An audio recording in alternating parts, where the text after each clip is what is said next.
only on Akol podcast, the voice of innovation on 31st of May 2026. Proudly sponsored by Nawal Group for Computing Limited, your home of creativity. The biggest tournament of the season is here, and the capital is about to shake. This brutal battle for ultimate prides, a trialing clash of their title. Don't miss a single second of the battle. Watch it live and exclusively only on Akol podcast, the voice of innovation on 31st of May 2026. Proudly sponsored by Nawal Group for Computing Limited, your home of creativity.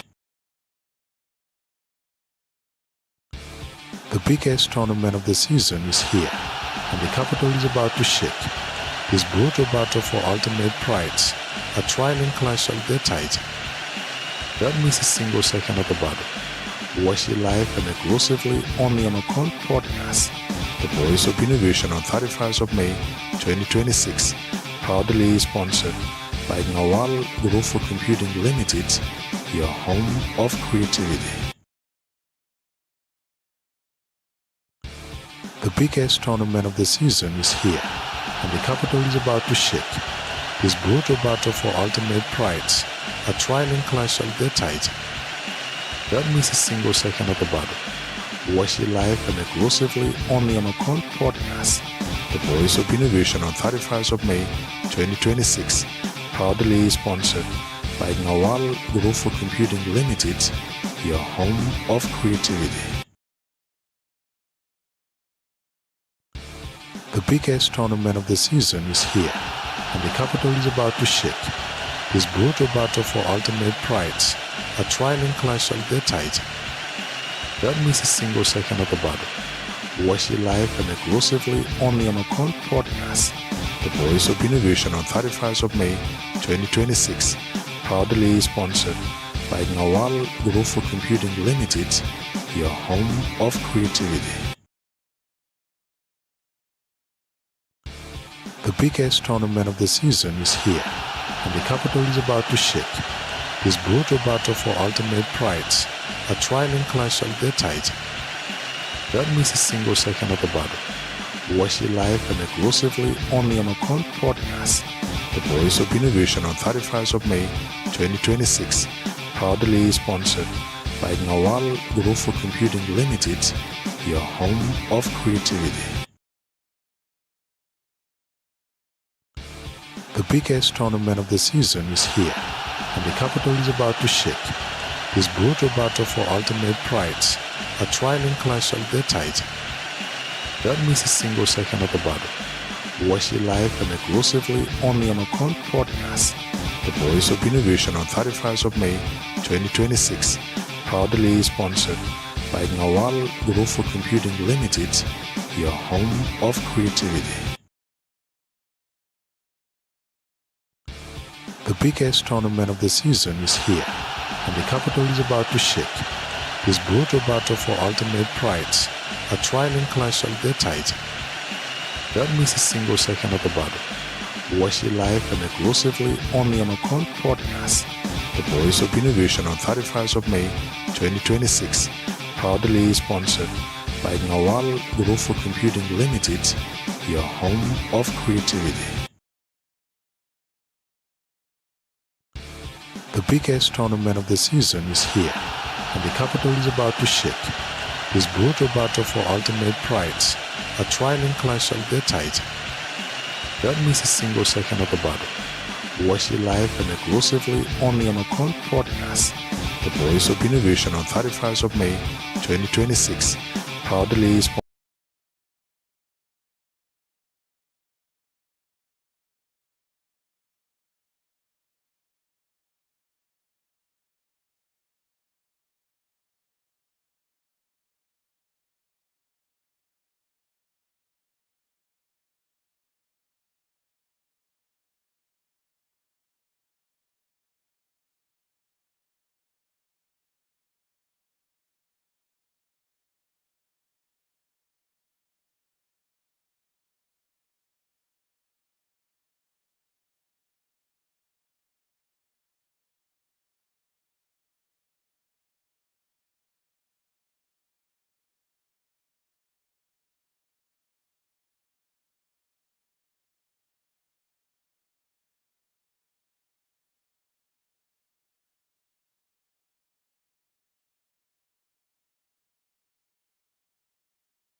The biggest tournament.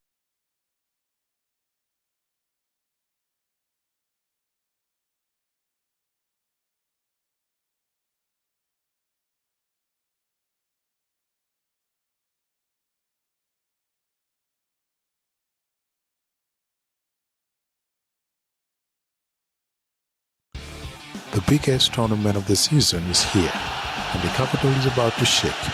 This brutal battle for ultimate prides, a thrilling clash of their title. Don't miss a single second of the battle. Watch it live and exclusively only on Akol Podcast, the voice of innovation on 31st of May 2026. Proudly sponsored by Nawal Group for Computing Limited, your home. Okay, thank you so much, guys. Thank you. I'm here today with Brother Ngong. We are going to discuss live today. We are going to talk about Ebola. This is what we are going to discuss, and you people know already. The Ebola has a common disease, and it is also a virus. So it's one of the most dangerous infectious disease known to humanity, and it is severe and often it is fatal illness that we all know it caused by Ebola virus, and which affect both humans and certain animals. We have heard that it has originated from uh, from animals. Okay, let's say from wild animals. It has started from that. The disease is characterized by sudden fever, weakness, muscle pains, some headaches, and also vomiting, diarrhea, and even some of the severe cases that we don't know. And internally, also in externally bleeding, we can see that Ebola always has those symptoms. Ebola spread through direct contacts with the body, blood, and all these things. And I think Ebola is really a dangerous disease. And that's why you see it now span most side of the Congo. And when you hear about the news of the Ebola, you can hear it from Congo that it is now making a lot of devastations in Congo. Ebola is really a threat to East Africa, and South Sudan also fall in East Africa, and that's why sometimes we are managing also to come here in South Sudan also and discuss it, and that's why you see I invite Brother Ngong so that we talk the current affairs of Ebola virus disease and why Ebola is one of the deadly disease. So we need also to understand the historical backgrounds of Ebola. We need to know when did it started. Most people say it is 1978 as it started in Sudan, but unfortunately we used to hear that it is in Congo, but people say it started in Sudan, something that I don't understand. And I believe that Brother Ngong will also give us many information about this disease and how this disease also separates and all this. So, Brother Ngong, I really need to thank you for coming here once again. You have been busy following up with your examinations, and congratulations once again for submitting your research and all the things that you have been doing. So, we really give you this Thank you. thumb up that you did it well. Welcome to a call Thank you very much. podcast. Welcome to a call podcast, and the floor is always yours as we welcome you. So, Thank you. can you tell us more about Ebola disease? Thank you. Thank you very much, my brother Coleman, for hosting me again today. I am happy to be back again. It has actually been a while, and I'm happy to be here with you today again. For those who may not know me, my name is Ngongatuma Akol. I am a final year medical student in Suez University, Egypt. In this short live session, we are going to be here for less than an hour or 1 hour plus, and we will be speaking about Ebola. I believe by now most of our fellow South Sudanese must be aware of most of the important information about Ebola because we have already seen Ebola in countries that are neighboring us. We have seen it in Uganda, we've seen it in Congo, where it actually originated from. And to begin with, I would like to begin by answering the question that was asked by my brother Colin about the history, the background of the Ebola virus. The little information you gave is actually true. The Ebola virus disease was discovered in Congo in 1976. This was the year it was actually discovered. And the name Ebola is actually, the Ebola is the name of the river. You see, it was discovered near the river called Ebola. And from there, the disease was named Ebola after the river it was actually discovered nearby. This is where the name Ebola is originated from.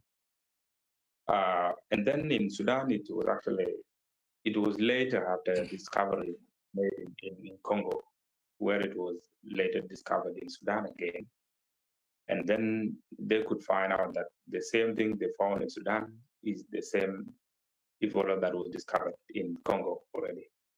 This tells that it was not discovered in Sudan, but it was discovered in Congo and was later found in Sudan, which is currently South Sudan, some years back.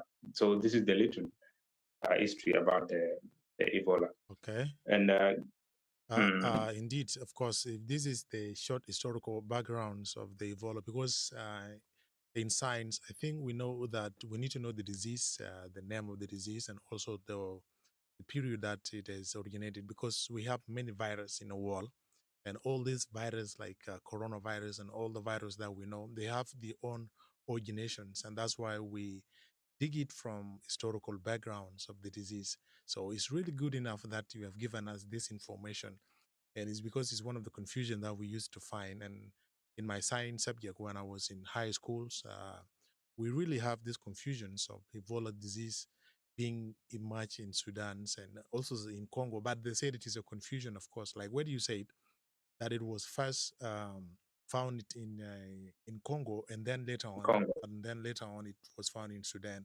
So these things give more people's about authenticity of the information, but I don't think that it is really true. Brother, what are the threat signs that we may know? If you see somebody, maybe somebody moving around, and you have seen some symptoms, then you expect that this person is really suffering from Ebola disease. So, what will be the threat symptoms that can identify that this person is really suffering from Ebola? Yeah, thank you for this question. First of all, before explaining the presentation, the clinical symptoms of Ebola, I would like to explain how it comes about, because this is always the first and the most important thing to understand. We all know Ebola is actually a disease that is caused by the virus called Ebola. And the virus called Ebola has so many species. There are a number of the species that cause Ebola. And right now, today, the species that is again found in Congo today is called Bundibugyo. This is the name of the species that is found in Congo. And these species do not have vaccine actually. The rest of the species will be vaccinated against. But the current species that has again been reported in Congo do not have vaccine. And as a result, the most important thing is the prevention to stay away from getting the infection. This is the simple pathophysiology, how it comes about. It is actually a viral disease, and once you come into contact with the virus will enter into the circulatory system. And once it enters, it reaches almost every part in the body. And the first, which is the most important thing that this virus does in the body, is that it actually makes the immune system become dysfunctional. And we all understand the immune system protects the body against any other disease that is coming in. But in the case of Ebola, once the virus enters into our body, it will attack the immune cells. Immune cells will become dysfunctional and will not work normally as expected. You see, in the process, they will keep on traveling all over the body, reaching almost every organ through the blood and through the lymphatic system. This is why at some point it causes organ failure.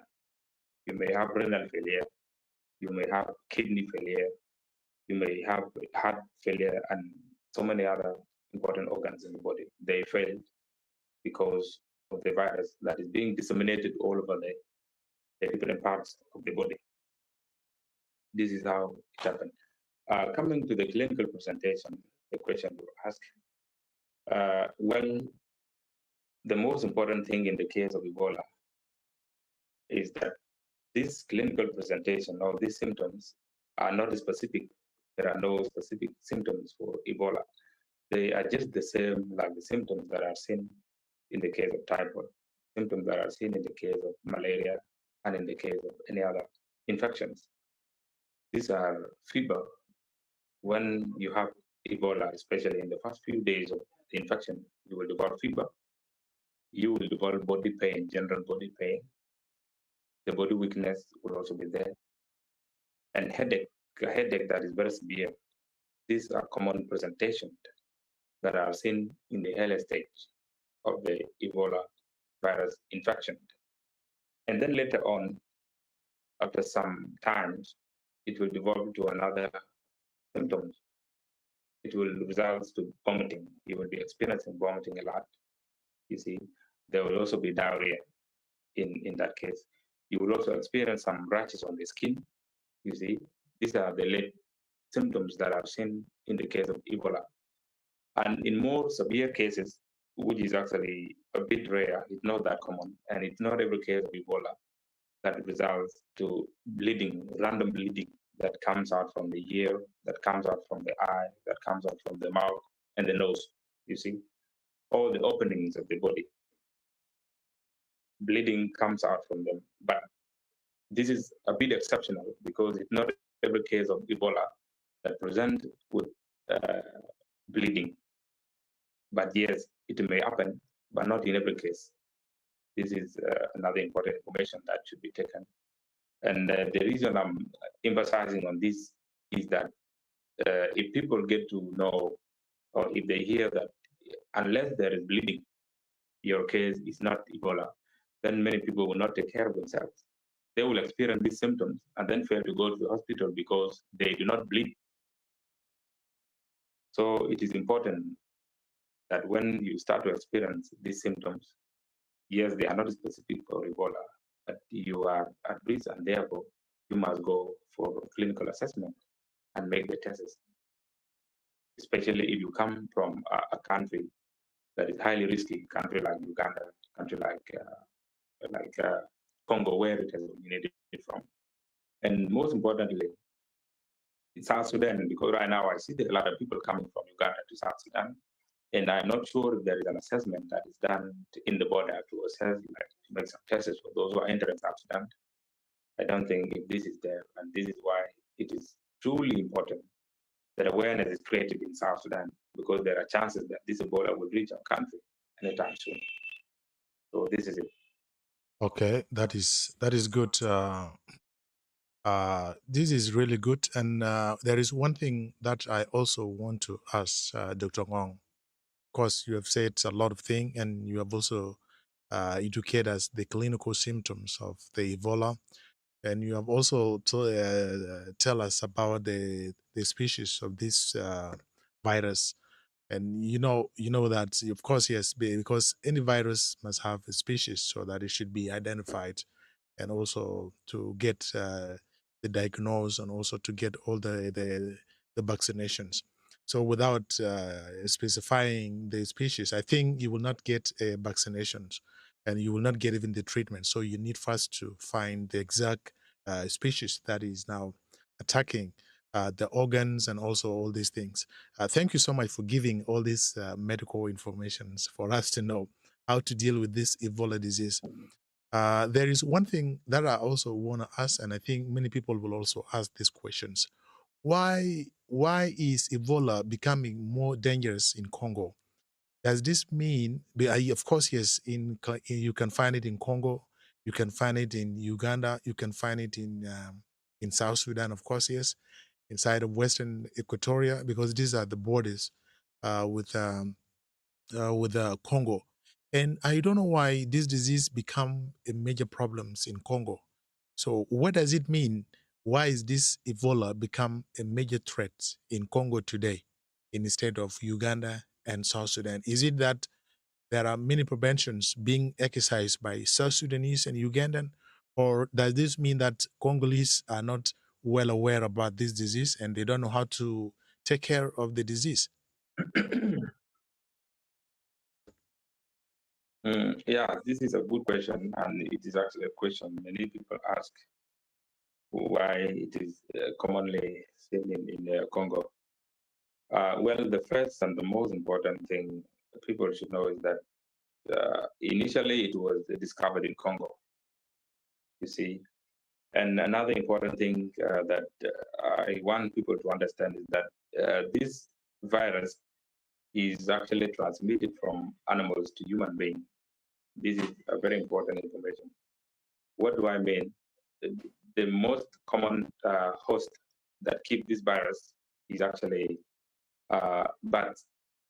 There is this fruit bats that lives in the forest, especially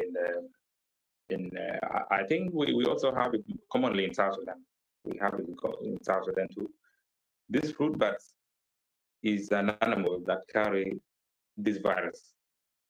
The virus live normally in these bats and some other animals like monkey. You know, uh, this is why it is also advised that you should not come into contact with the meats of these animals from these wild animals, because there are hunters today who go for hunting, kill them, slaughter them, and then carry the meat. You see, getting exposed to the meats of the wild animals that you do not know very well is also risky, because this virus commonly live in most of the wild animals, the like of monkey and other animals. You see, the virus being so common in Congo, this actually comes from the fact that most of the Congolese are hunters, and in many cases they come into contact with the meat of these animals that they hunt for, and many other things. I think this could be the major reason. Coming to South Sudan, in the first place, it was not that common actually. It was not common in the country of South Sudan in the first place. It was Congo where the disease was discovered in, and this is where it is very prevalent compared to countries like South Sudan and Uganda. If they get the virus, then it simply means it comes from Congo in most cases. So this is all I can say. Okay, that's good. Indeed, of course, now I understand because this disease, the Ebola virus, sometimes it come from wild animals and also the bats. This is how it is got transmitted into a human. And since Congolese hunters, then it is easily, of course, yes, because when you go to the forest, you may go and you may be in contact with those animals that you're hunting. So if you hunt them, then you will just move away with disease. This is one of the things that we have really understand from you, and that is good enough. And the level of preventions, of course, yes, depend on the country. And now let's come to South Sudan. Brother Ngong, I don't know, when we come to South Sudan and compare it with other countries of the world, we can see that South Sudan's health status or health facilities and all these things are really poor. I cannot say that they are also in universal standard. And if you compare them with Uganda, you can see that Uganda is a bit higher than South Sudan's, as well as Kenya, and also Congo that we are talking about, and Sudan's and all this. So South Sudan's is really rated low in terms of health. Now, I don't know how vulnerable is South Sudan to this Ebola outbreak, because now we have had a lot of things. We have also seen Vice President for Service Cluster, Hussein Abdelbagi Akol, giving a press about the Ebola outbreak, and he is also appealing to South Sudanese to take care of themselves and prevent yourself from the disease and all this. And we don't know, even me myself, I don't know how vulnerable is South Sudan to this virus. Yeah, I can say the country of South Sudan is so much vulnerable to this virus, and yet I may say the virus may actually enter the country anytime soon, as long as there are no restrictions at the border, where there are tests that are carried out before people enter into the country. There are chances that it will come to South Sudan. But one good news about this virus is that it is very rare to be transmitted from one person to another, actually, because it is not a airborne disease that you breathe in anytime. You know, you can only get this virus by coming into contact with the body of an infected person. You know, this is the only way you can get it. And it is highly preventable, actually.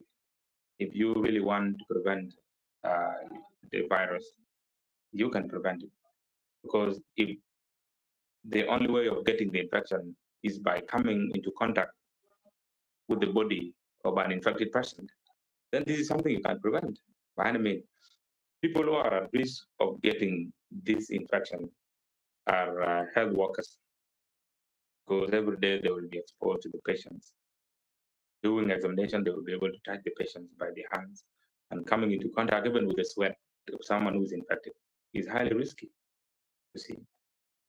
So this tells awareness to South Sudanese is very important.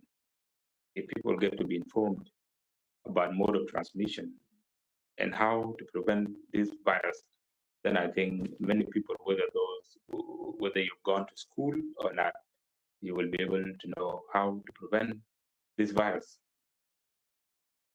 Another important information is that even in the cases where there is a dead person, if someone has died because of Ebola virus disease, then there must be a special way to arrange the burial process. The burial process must be arranged in a special way where health workers are also involved. Because normally today in our different communities, when someone dies, people even touch the dead person. The close relative could come close and be able to touch the dead person, which is totally highly risky in the case of Ebola. When someone died of Ebola, the burial process must be arranged by the healthcare workers to make sure that the transmission is eliminated. This is a very important awareness that should be created to South Sudanese, and I think this awareness is right now going on in countries like Congo and South Sudan today. And Uganda, where there are already reported cases of death, and the current cases where they are still testing. So this is it. Another important information too. It is not every case of Ebola that actually kills. You can be tested positive of Ebola, but as long as you are given early medical care, you are admitted in the hospital, you are being given intravenous fluids, electrolyte replacement therapy, and some other important conservative treatments. If they are done at the early stage, then there are chances you will survive. You will survive the threat of the Ebola viral disease. So it is not every case of Ebola that results to death. It's also another important information.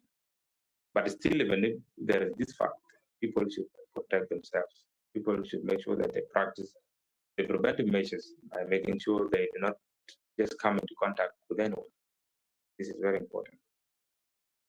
Of course, yeah, indeed, and of course, if you come into the contact with the patient or the persons who is having Ebola virus, I believe that this is the moment that you're going to get the disease. But if you are taking care of yourself, maybe you don't want to come into the contact with the person who is suffering from the Ebola, then you may not have any problems. You will just, I think, they really have a quite difference with coronavirus, uh, because I see coronavirus is also an airborne disease, isn't it?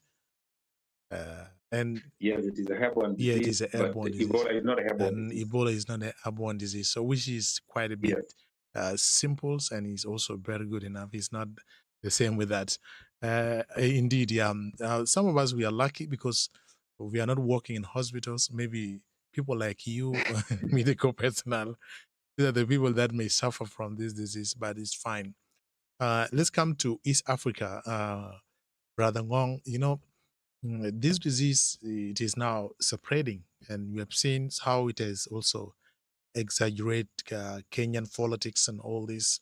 We have seen the recent demonstrations orchestrated by the oppositions of William Ruto. You have seen that they have also went into deep because United States has refused to take the patients, people who may have this disease. They say they need to be in Kenya. They need to be quarantined in Kenya, so they don't want to take them because if they take them to United States, then they may be taking with them the virus. That's why they are refusing. They are saying they have to stay in Kenya. And you see, politicians went into this, and they have also influenced. They have influenced youth to make demonstrations, and I think that demonstrations was done by the peoples, and it has really given President Ruto a big pressure in order to not to do this. And I don't know why is an outbreaks become a political still pot sometime. Why does this thing happens? Does this virus need people to be put in a specific place rather than just putting them in your house? Maybe if I suspect that I have a patient, then if I take that patient and stay with, maybe I have just banned people from being in contact with, them, I just put him inside the house so that he stay there. Okay, and I don't want to make just a place, a specific place for them to stay, but I need them to stay in my house. Maybe one person. Does this mean that it will cause a problem with officials or with the government? Does this show that I'm not following the regulations? Or how does a country like South Sudan and Kenya, Uganda, Congo, how does, and I mean, how do they handle such a thing? Like if we have few people who are suffering from this, is it necessary for us to combine them in one place, or you just deal with these peoples outside there? Well, I will begin with the first one, how it is actually related, or how why is it influencing the politics of the different countries right now? First of all, it is the responsibility of the government to protect the citizens with anything harmful to them. You see, whether it armed or unarmed or a disease or anything that is coming, as long as it is coming into your country, it is the responsibility of the government to protect. And you've seen from Rwanda, as we speak, Rwanda has closed the borders. You see, there is no Congolese who is allowed to enter Rwanda right now. And I think the same thing might have applied to Uganda too, because there are a lot of Ugandans who travel to Rwanda every day. But because of a strong diplomatic relationship between between Rwanda Uganda. and Uganda, I think maybe there are some compromise. But since the outbreak, I think it was confirmed on the 15th, date 15th of April, probably. This is when the first case of Ebola was confirmed in Congo. During that time, 1 week later, Rwanda closed the border. No one is allowed to enter. This was done by the government in order to protect the citizens of Rwanda from getting the Ebola virus disease. And this is how actually the politics is coming in. So the country must make sure that they control the virus from entering into the country. And I think the same thing should have been done by the country of South Sudan if we were not a country that is more dependent on Uganda, because most of the things we are getting right now are all from Uganda. And if we have to put a restriction, you see, in the border, that things should not come randomly, then definitely I think we will even run short. Are you getting me? Yeah, I'm getting you well.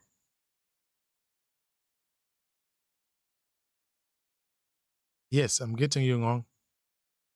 Yes. Okay. Yeah. If a country like South Sudan that is more dependent on another country like Uganda, if they put restriction in the border right now, I think it will be very hard. A lot of things will run short in our country because we're being supplied by Uganda, and because of this is why our country is compromising. But yes, with a lot of people coming into South Sudan right now, whether South Sudanese or Ugandans, there are chances that one day cases of Ebola will be confirmed in our country. And this is why we are now preparing. So it is a national threat. And this is why the whole government is actually involved. You can see the whole of United States of America right now is trying to take some preventive measures. And look at the distance. The whole of Africa from US, it's very far. And moreover, the whole virus was not in the whole of Africa, actually. It was only in Uganda and Congo, you see. But because they know anytime, anywhere, anyone may travel from Uganda or from Congo and enter the US. This is why they are putting the restrictions. And any other country in the world can do that. They have right to do it because they are protecting their own citizens from getting the disease. So this is why it is involving the politics, actually. Another thing is a way in which this disease is transmitted. Because if you get into another country and you are infected, then it's likely anytime you come into contact with another person, the disease will be transmitted. It can go even through the sweat. So this is why I think most of the countries are putting on the restriction. But we're just not doing it because we are not self-dependent. And if we put a restriction around the border, we will not be able to afford some of the things in our country because we depend on most of the things brought from Uganda. If we depend mostly in Kenya and Uganda, as you said, uh, it might indicate that the disease has to enter into South Sudan, because the first measure that should be done by South Sudanese people is that they have to protect the border. So they need to protect the border, not to allow illegal entrance of the foreigners into South Sudanese territories. That is one thing. But now South Sudan is struggling with economic crisis and all this thing. It also has an impact to the people of South Sudan. And the government of South Sudan is now confused. And we have heard from the vice president when he says that we need to protect our borders, not to allow foreigners to enter illegally and all this. So they need to be checked, and there are surveillance that should be done in order to screen people who may come inside South Sudan. I think this is what he said last time. But now we don't know. Maybe you might be having a driver, okay, truck drivers and all these drivers, and all these drivers. They have an association of East African Drivers Associations, and you can see the all circle within East African countries. Some of them go to Tanzania, Rwanda, Congo itself, to Kenya, and also a lot of places of East African they used to visit.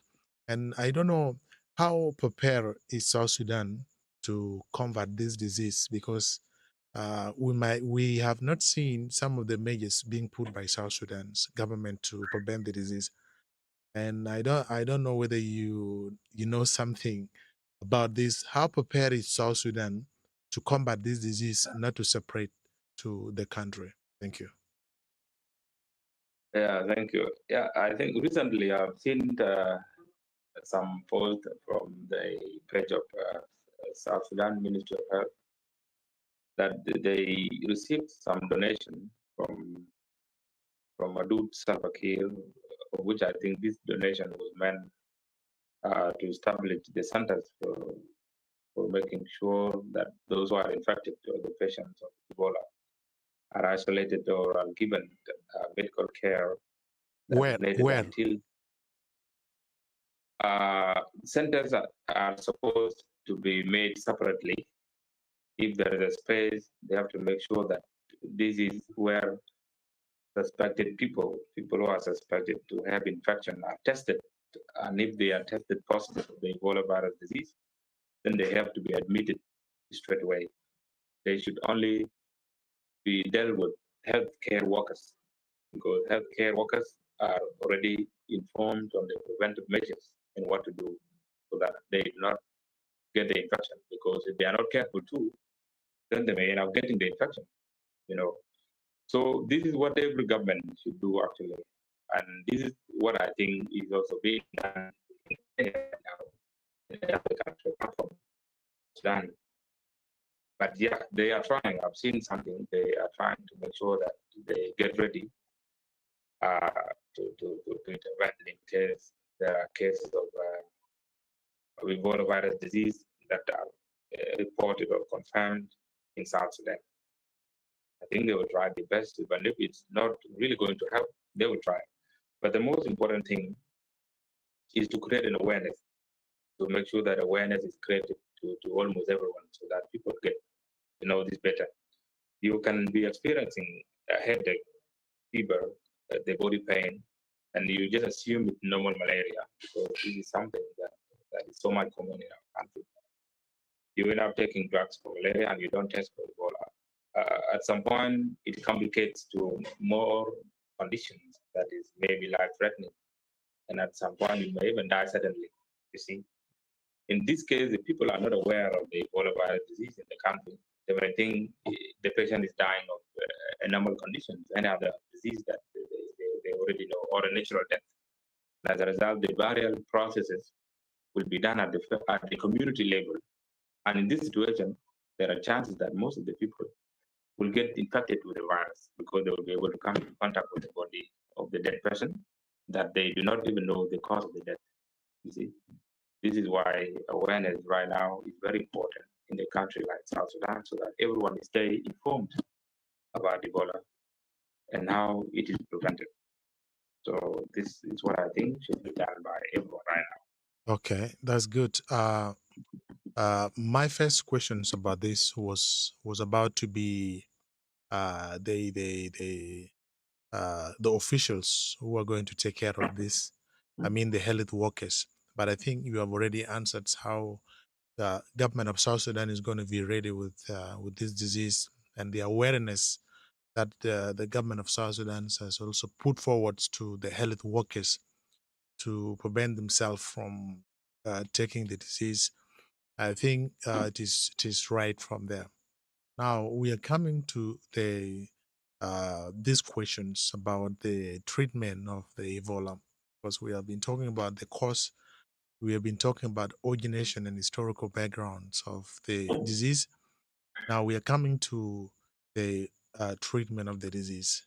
Dr. Ngong, I think every disease in the world must have a treatment, of course, and indeed in medicines we might be having some of the disease that have no cure, of course, yes, because you may not find the drugs that will also fight the disease and all this.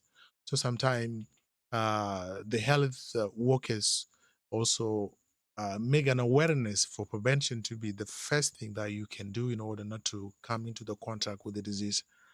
I think it is one of the issue that we need to understand as humankind, that such disease still exist, and we need to take care of ourselves. If we don't take care of ourselves, then we might die of certain disease that we might not know. But if we have been taking care of ourselves, we prevent ourselves from doing a bad thing or also coming into the contacts with unnecessary thing, then I think we need to be careful about those things. In line with this, Dr. Ngong, this will bring us into the questions about the treatments of this disease. Does Ebola have drugs? Is there trials being done by the doctors? I mean, by the companies that produce medicines and all this?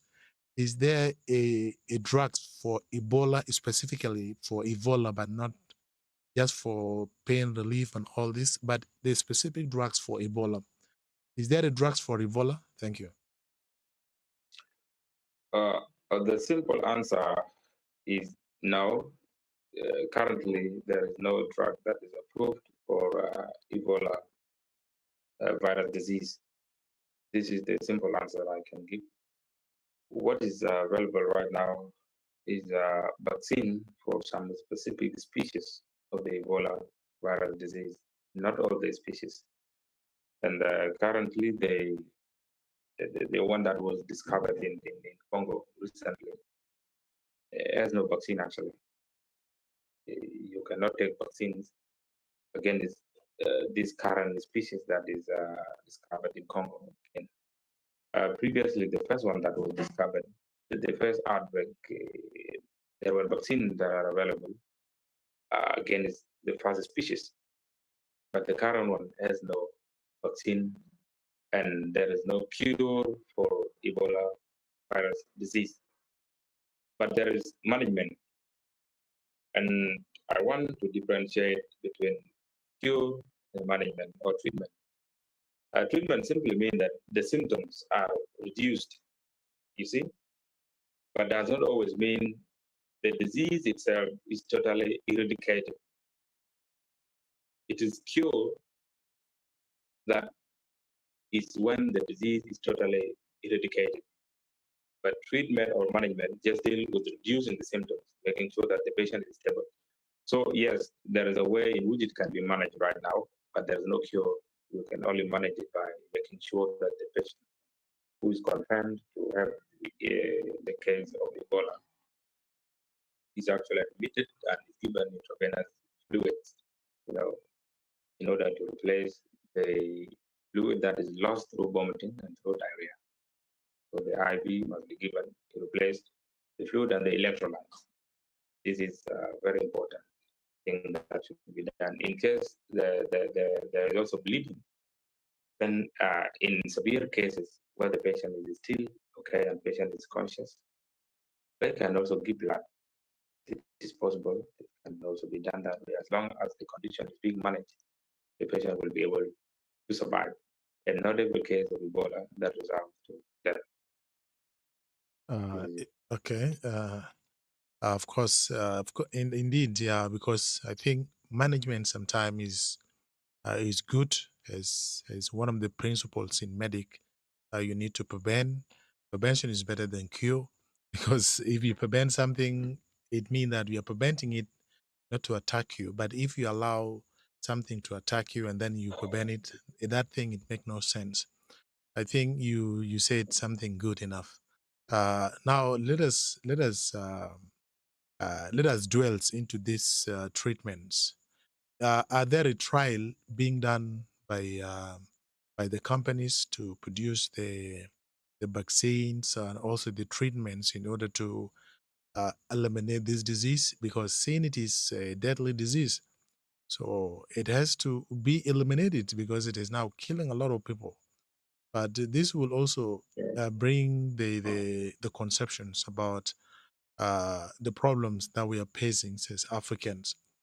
The epidemic that we have found it to be one of the major threats in the world was coronavirus, and coronavirus was really making a lot of problems to humankind. And in 2019, 2020, okay, up to 2021, it was really one of the baddest disease that we have experienced in South Sudan and all over the world. And I have seen that many companies have also went in and produced a lot of drugs. They also produce vaccines. United States produce, India has produced. We have Russia has also tried. We have also Germany has also tried. Some of the countries that I may not mention, some of these countries has tried to bring the drugs for this disease. And I think the world has fight the disease until it is now. Uh, I have never heard about it. Of course, yes, whether it is there or is not there nowadays, I've never heard about that. The world has come together and fight the disease. Something that we need also to know in Ebola, because Ebola has been exist for more than now a half of the century, and we are also seeing it here in Africa. Is it because the Ebola disease is in Africa? That's why we don't need to fight bare hard in order to produce the drugs for this, or is there any problems around that we don't understand? So you people in medics, you need also to clarify this to us. What is the problem? Just like AIDS, HIV, and AIDS, people are still trying up to today to find exactly the treatment, I mean the cure, how to totally eradicate it. There are also trials on this, and This is why people were able to come up with a vaccine just to prevent it, because they've been working on it, but nothing was actually working out positively. But yes, there are trials. People are still working on this to come up with a cure for this species, which are Ebola virus disease. So there are scientific works that are going on right now. There is no result that is yet out the treatment. Today, there are a lot of diseases that are termed as idiopathic. See, by idiopathic, they simply mean that the cause is not known. You see, the same thing to the diseases that are there, and there is no cure for them. See? People are trying, but they couldn't come up with any cure for such diseases. So Ebola virus disease is one of them. And yeah, with time, maybe they will come up with the cure for the disease. Okay. Now, Dr. Ngong, of course, as you said, some of the companies maybe they are now ready to produce the drugs and also trying to cure the disease and eliminate it. Of course, we may count it into a disease that has no cure, like HIV and AIDS, and some of the disease that we also see today in the world. Now we are coming to the end of the programs, and I want to ask you to what do you want to tell people who are watching this and maybe they are in Congo, maybe they are in Uganda, they are in Kenya, and some of the peoples in Western Equatoria and also in Juba, let's say. So what do you want to tell them, or what awareness do you want to give them so that they protect themselves from this threat? Okay, yeah, thank you very much. And the most important information is about prevention. I want people to understand clearly that this is not a airborne disease. It's a disease that you only get from coming into contact with the bodily fluids of an infected person. Coming into contact with the blood of an infected person, the sweat, the feces, and the vomits. Because when you have this disease, you will have diarrhea, you will have vomit, you will be vomiting. Coming into contact with the vomits of an infected person is highly risky. And most importantly, do not come into contact with someone who is suspected with the case. Because if you cannot come into contact with the person, you will never get the disease, even if you are among people who are infected. And as long as you are keeping distance, you don't come into contact with anything that they've touched or even touching the body, then this is a very important way of trying to control or to prevent this infection. Another important information is that people should not be feeding on bushmeat anyhow. Because we've already learned that this virus, the major host or the main host for this virus is a fruit rat, and fruit bats and some other wild animal like monkeys, the chimpanzee. Killing wild animals and coming into contact with the blood or using the meat that is not well cooked is highly risky too. So these are the most important information that I want people to know. And yes, thank you very much. And Ebola is not airborne disease because this is a misconception right now to most of our fellow South Sudanese. They think Ebola can be transmitted through air, but no, this is not true. Okay. Thank you. Yeah. Thank you. Thank you so much, Dr. Ngong. We are really happy to have you here today in Akol podcast. And I wish we should come next time to discuss other things. So thank you so much. We are now 54 minutes live and we are going to end the program. So thank you, Dr. Ngong, for coming. And we really love your informations. Thank you. Thank Yeah, you. thank you. Thank you very much. I Thank also you. appreciate you for asking me. Thank Bye you. bye. Bye bye. Bye bye from there. Bye bye from there, Dr. Ngong. We really thank you so much for giving us all these informations about Ebola disease, and you have heard from him how Ebola is deadly and how Ebola is killing people in, let's say, in East Africa. When you go to Kenya, when you go to Uganda and Congo, so the disease is really a threat to humanity in East Africa. And I think the world need to try in order to eliminate this disease. The world is trying to eliminate coronavirus, which means it's the same thing that they should have to do. They have to struggle. World Health Organization need to struggle to fight this disease until it is not found again in East Africa.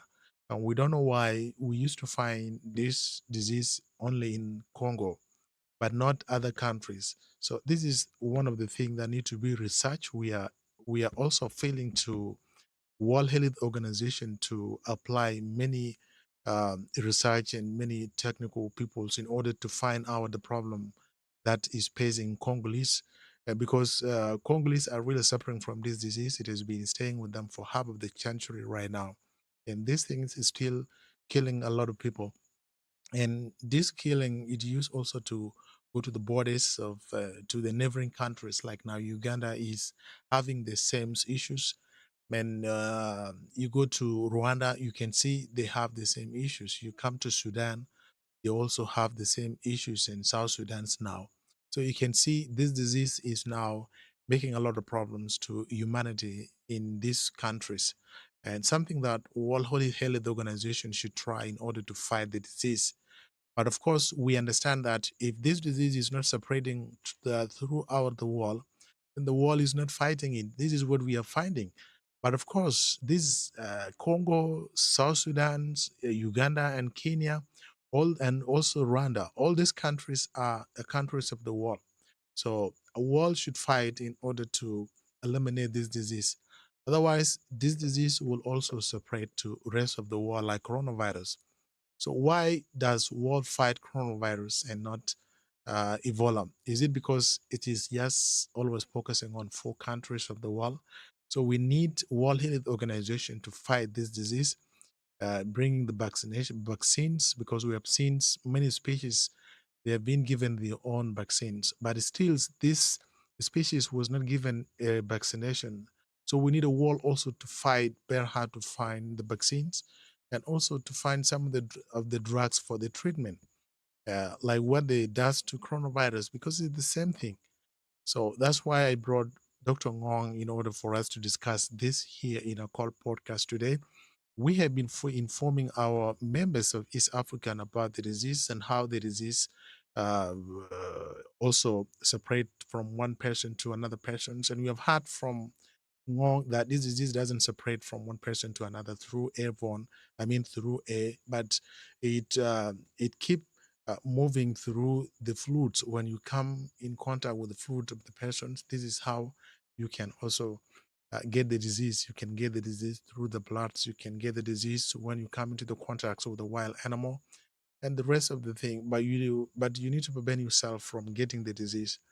And this is what Dr. Ngong was saying. And of course, we need to inform our people that we need to be putting awareness about the Ebola virus, because Ebola is a major disease that has been killing many peoples for a long time. And it is still now moving with other generations. So it's something that we need to fight in order to eliminate this disease. Without us fighting it, then the disease will not go.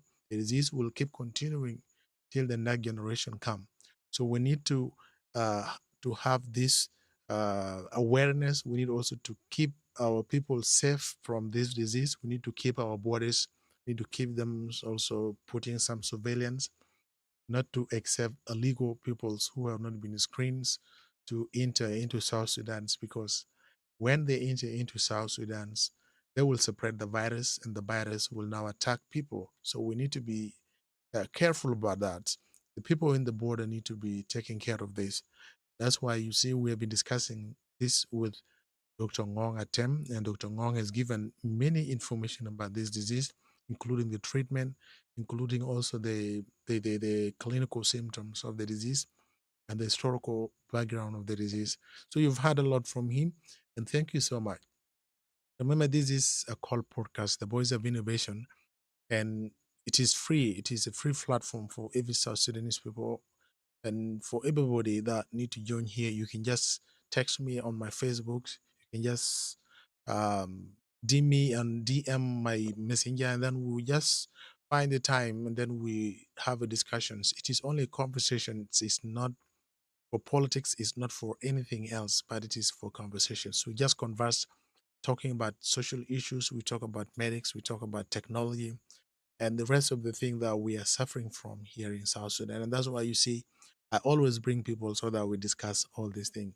So thank you for following a call podcast, The Boys of Innovations. And I think we shall meet next time. Remember to text me on my messenger so that we discuss the rest of the issues that you want to discuss with me. This is the call podcast, The Boys of Innovations. Bye bye from now, and we shall meet next time.